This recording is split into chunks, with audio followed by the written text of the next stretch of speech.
Hello everyone, Desert Wolf here, bringing you another turn of the Spirits of Tsushima campaign. I believe the last time I got uploaded was May 15th, 1942, but this is 9 days ahead, almost 10, May 24th, 1942. I think it's high time to upload another one and to bring the campaign back to speed.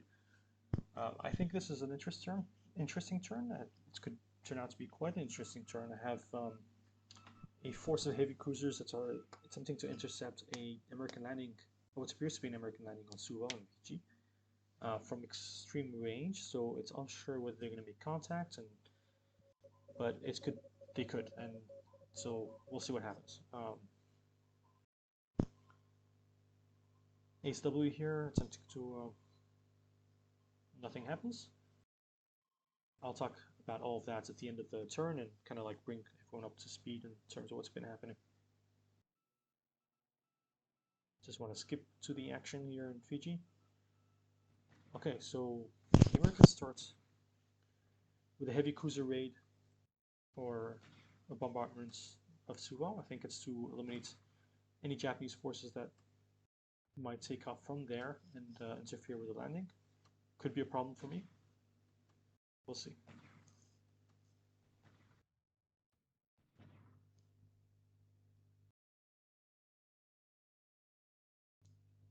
Okay, so it looks like very minimal damage, no aircraft destroyed or damaged, so that's actually really good.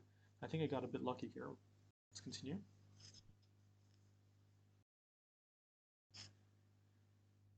Yeah, so I saw my naval search picked up a large American invasion force or Allied invasion force heading towards Fiji, and I'm rushing heavy cruisers to intercept. They should arrive during the day phase if they arrive and if they make contact. There's quite a big possibility that they don't. So we shall see. Okay, so this is the day phase. An Ace W attack here. I'm just going to skip through it because it gets the action. One hits on the thresher. No contact. So already the air phase. Okay, that's unfortunate. I could end up in a pickle. We'll see. And I'll do a more comprehensive assessments at the end of the turn to bring everyone up to speed.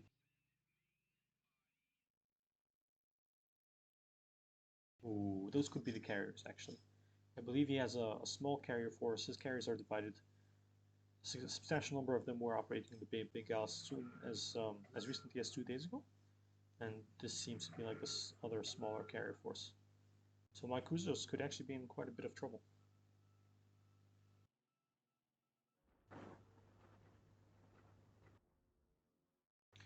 Sweep here.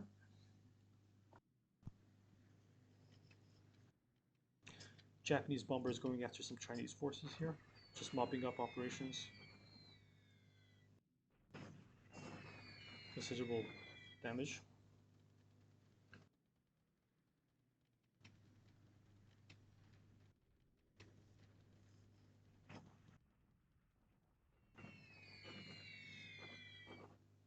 So I have a big a big Japanese attack here, and that's why I'm clearing the way. Lots of disabled squads.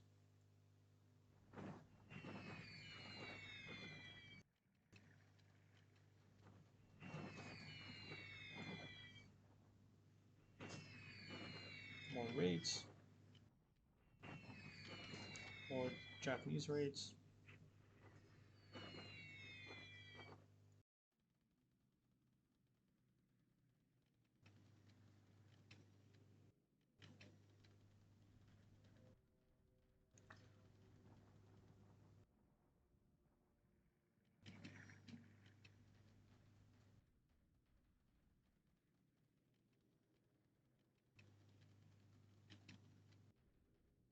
Ooh, there you go. I have some cap, but I don't. It's definitely not enough to stop all this. That's 44 bombers, dive bombers as were coming, and escorted by 18 Wildcats. So Flak is doing the Japanese heavy cruiser. Flak has done a good job, knocked out 2 of the aircraft, enemy aircraft.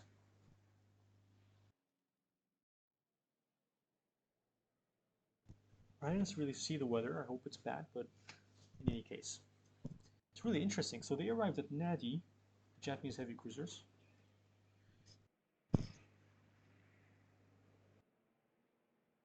Let's run through the turn and then we'll talk about it.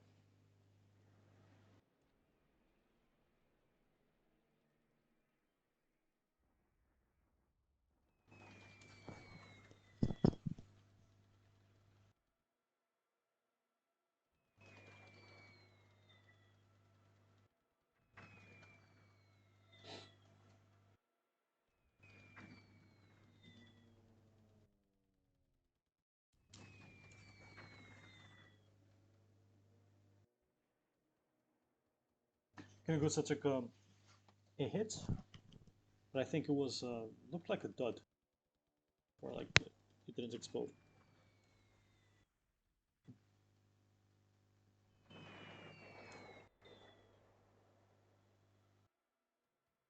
Okay, that looked like it's caused a lot more damage.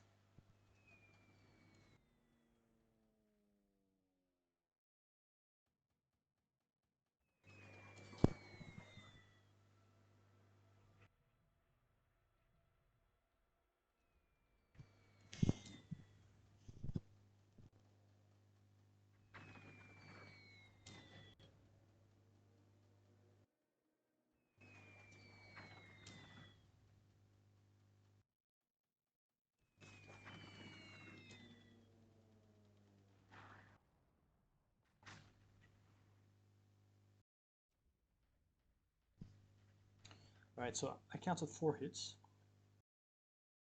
The Zeros did an excellent job. They knocked out a lot of Wildcats and really tore into the bombers before they just ran out of steam. So they didn't actually do much damage to the bombers, but the cap did shot down quite a bit. There just wasn't enough of them up, so unfortunately that was it. But we'll see the damage at the end of the turn. It looks like Kinagusa could be in trouble for sure. Kaku less so. Okay.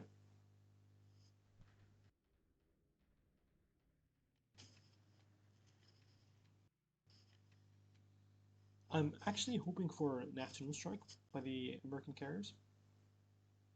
The reason is their escort has been decimated, and if those dive bombers come and my cap is still up in force, that's gonna really hurt him.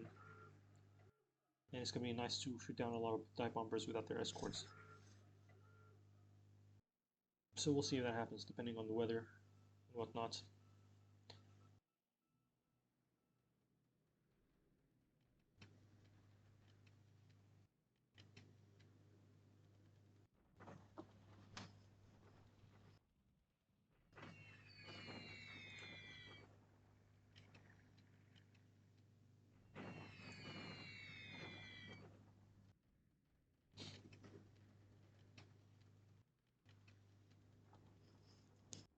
Looks like he's harassing me with his B-17s here.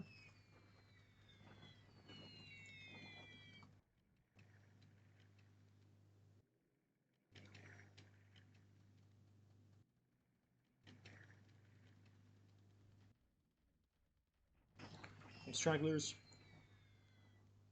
Oh, okay, so no afternoon strike. Alright.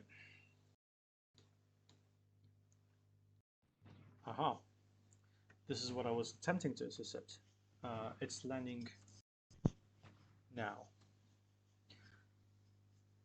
Okay, so this was the force I was attempting to intercept. It's landing now, at the very end of the turn, so it's definitely not going to drop enough troops in time to, definitely not going to drop all its forces, rather.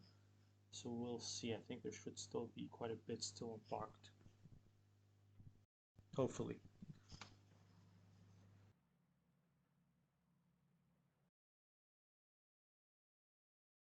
Yes, amphibious corps is part of the force.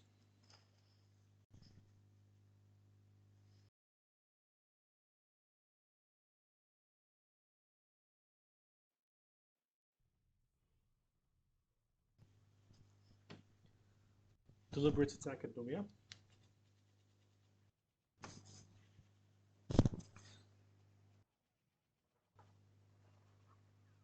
Quite a lot of damage to the allies.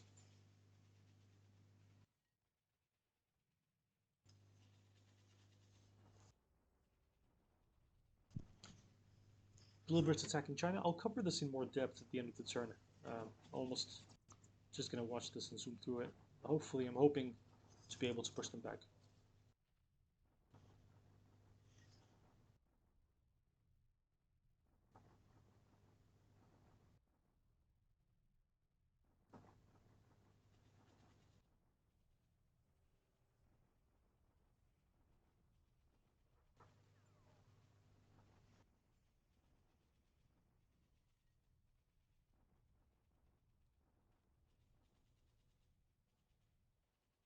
All right, success.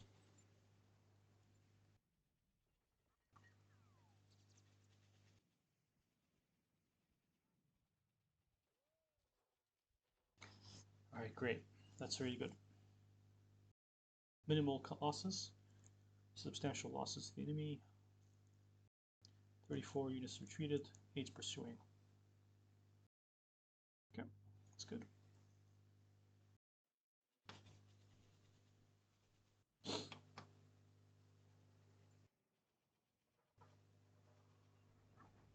Armaments.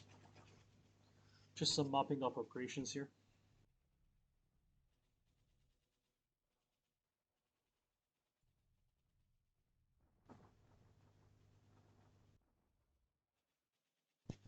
Plenty of AV, of allied AVS Lazio, but completely out of supplies. More mopping up.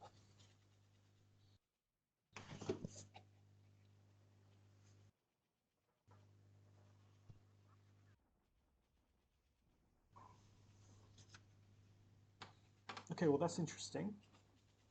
He's landed the 8th Marine Regiment, 1st Amphibious Corps, and USM Port Service to help with the unload. Okay, I'll talk about it later.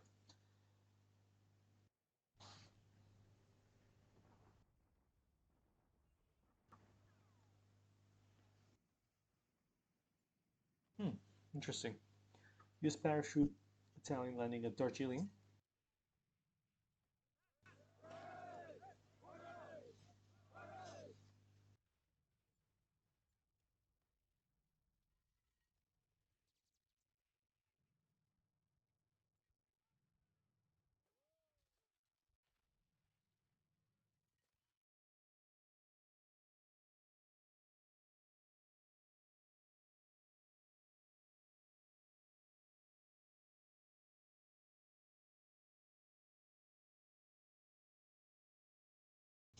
Okay, so let's break down what happened.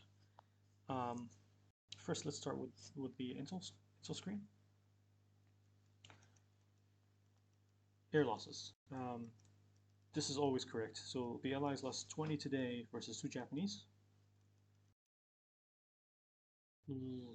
Looks like, looking at the numbers, 26 versus 22. So yeah, the actual losses, I'm pretty certain about this. 22 Wildcats, 3 Dauntlesses, 3 Vindicators, and these are ops. So definitely got the better of the Allies in the air for this turn, but at a cost, as we've seen. Ships sunk, nothing so far. And overall situation in terms of score, looks like I'm leading him about 4.7 to 1 in terms of score. And substantial lead in land points, notable lead in aircraft destroyed, and generally doing substantially better, but nowhere near certain of an AV also victory at this point. Okay, so let's go theater by theater, do a catch up. In terms of Suva, we have the American landing. This is the landing force. I brought my cruisers. They were supposed to react once they got close. Just didn't work out. They got very close, but it didn't pan out. The bombing of the airfield, minimal damage. So that really worked out in my favor, and I had my cap fly and cover the cruisers enough to I think, blunt the worst of the attack. In terms of damage, let's see. I think this is the worst damage. Cruiser. So this is 50 systems, 22 float, 16 engineers, and 3 fire. Still at risk of sinking, given the fire rating. Even if it's small, it could grow. But definitely a chance of getting out. Again, depending on the enemy's reaction, though. This is the word. This is the concern. This is the worry. Here, this Kako is the other cruiser that was hit. Damaged, to be sure, but not critically. And all of this is within striking distance of the landing force. The good news for me is that his cruisers have spent a lot of their ammo bombarding Suva and covering the landing.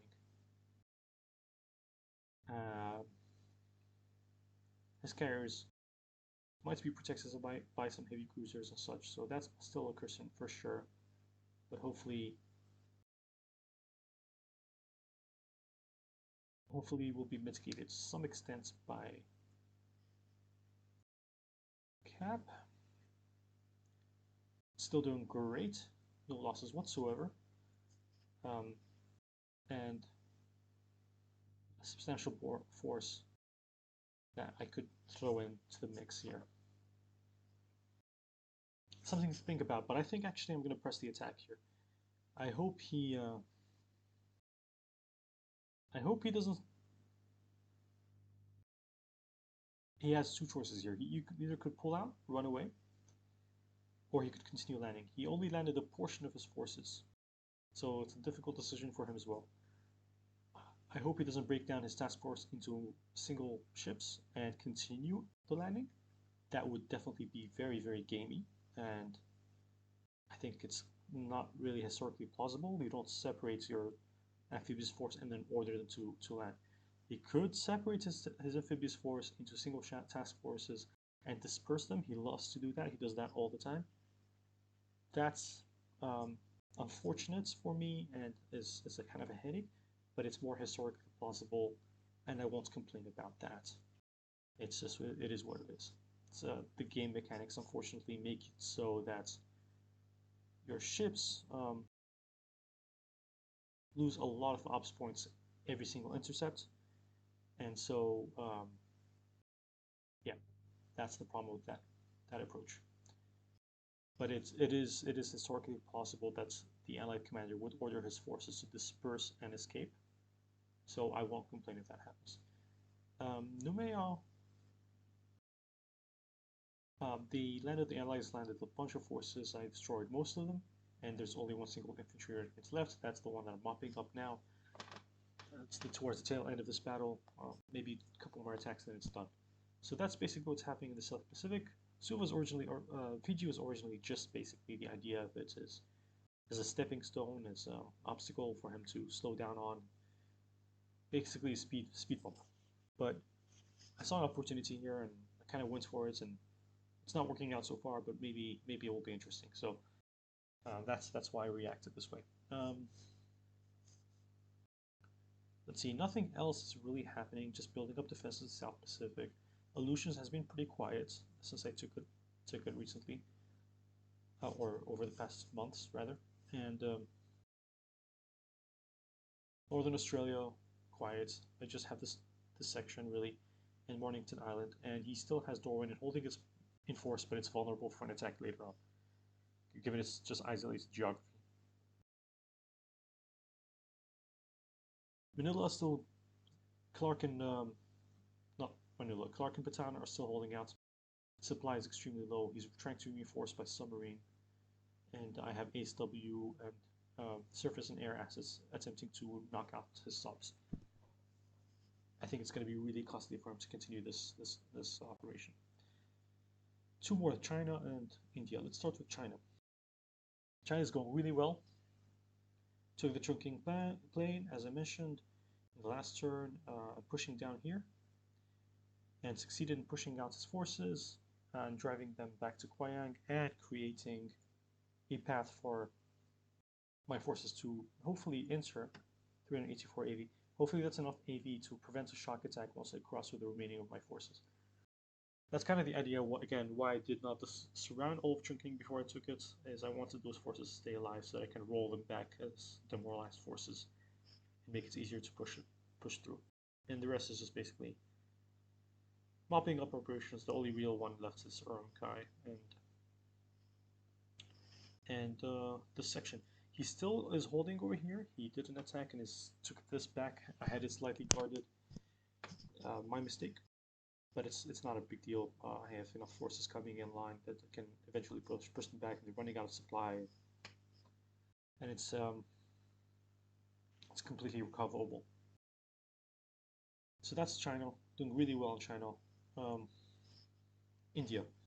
India is a bit of an issue in terms of supply. I still have enough supply to fight, but not enough supply to use dark tanks and torpedoes, and it's been a bit of a hassle. So I'm moving to readdress that and bring extra troops. And I think within a month or month and a half, I should have